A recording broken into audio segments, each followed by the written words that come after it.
নমস্কার বন্ধুরা, আজ আপনাদের সঙ্গে শেয়ার করব প্রেসার কুকার ছাড়া মাটির উনুনে কিভাবে খাসির মাংস রান্না করবেন সেই সহজ পদ্ধতিটা। ভিডিওটা সবাই দেখতে থাকুন। এখানে আমি 1 কেজি খাসির মাংস ভালো করে ধুয়ে পরিষ্কার করে নিয়েছি আর ম্যারিনেট করার জন্য এর উপরে দিয়ে দিয়েছি কুচি করে রাখা পেঁয়াজ, রসুন বাটা, 2-3টে তেজপাতা, কিছু পরিমাণ সর্ষের তেল, আর দিচ্ছি হলুদ গুঁড়ো, আর দিয়ে দিলাম লঙ্কার গুঁড়ো। এবার দিচ্ছি পরিমাণ মতো নুন, সব শেষে দেব আদা বাটা। এবার সমস্ত মশলার সঙ্গে মাংসটা ভালো করে হাত দিয়ে মেখে আমি ম্যারিনেট করে নেব।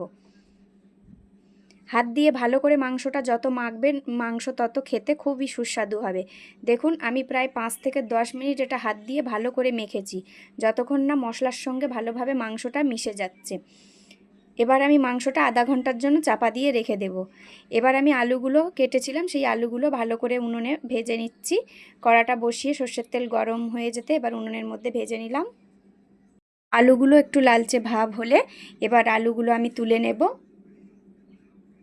খুব ভালো করে আলুগুলো আমার লাল লাল করে ভাজা হয়ে গেছে, কালার দেখেই আপনারা বুঝতে পাচ্ছেন।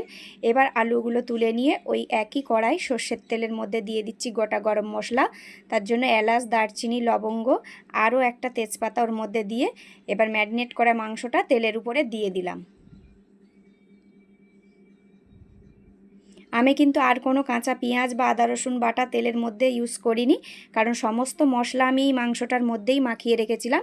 এটা একটা আলাদা ধরনের পদ্ধতি, আপনারা দেখতে থাকুন। এবার মাংসটা তেলের মধ্যে ভালো করে কষিয়ে নেব। একদম খুব হালকা হালকা জালে এটা কষিয়ে নিতে হবে। 5 থেকে 10 মিনিট করে কষাবো। আবার গামলা চাপা দিয়ে দিলাম, আবার গামলাটা খুলে আবারও 5 থেকে 10 মিনিট ভালো করে কষিয়ে নেব। দেখুন গামলা চাপা দিতে কিন্তু মাংসর থেকে চারিদিকে জল বেরিয়ে গেছে, এই জলটা পুরো মাংসর মধ্যে শুকনো করতে হবে। যতক্ষণ না মাংস একদম শুকনো শুকনো হচ্ছে ততক্ষণ ভালোভাবে কষাতে হবে। তখনই এর মধ্যে দিয়ে দিচ্ছি একটা কুচি করে রাখা টমেটো। মাংসটা কষাতে কষাতে প্রায় জল শুকনো হয়ে মাংস দিয়ে তেল ছেড়ে গেছে। এবার আমি এতে দেব ধনে গুঁড়ো আর জিরে গুঁড়ো। মাংসর কালার দেখেই আপনারা বুঝতে পারছেন কতক্ষণ ধরে কষিয়েছি। এবার ভেজে রাখা আলুগুলো মাংসের মধ্যে দিয়ে দিলাম।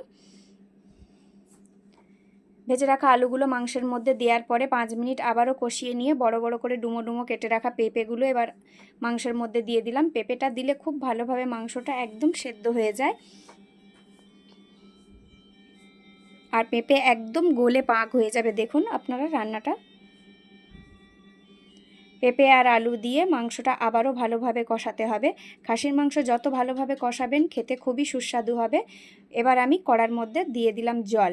মাংসটা কষানো হয়ে গেলেই এবার মাংসতে দিয়ে দিলাম আগে থেকে করে রাখা গরম জল। জলটা পরিমাণ মতো দিয়েছি, দিয়ে এবার একটা বড় থালা চাপা দিয়ে এটা আধা ঘন্টা ধরে আমি রান্না করে নেব।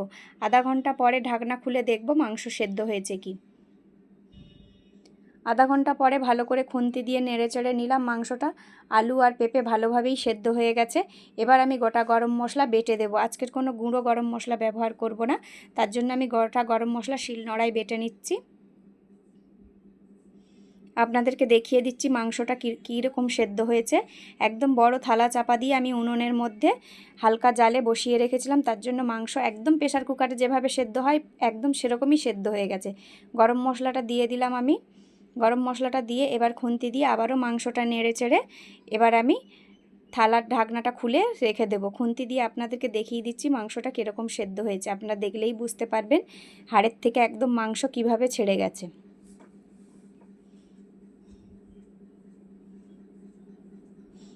এই দেখুন মাংসটা কীরকম সেদ্ধ হয়েছে। আপনাদেরকে হাত দিয়ে ছিঁড়ে আমি একটু দেখিয়ে দিচ্ছি। দেখুন কেমন সেদ্ধ হয়ে গেছে। এবার গরম গরম ভাতের সঙ্গে এই পাতলা খাসির ঝোলটা খেতে খুবই দারুণ লাগবে। আপনারা এইভাবে বাড়িতে বানান, দেখবেন খুবই ভালো লাগবে।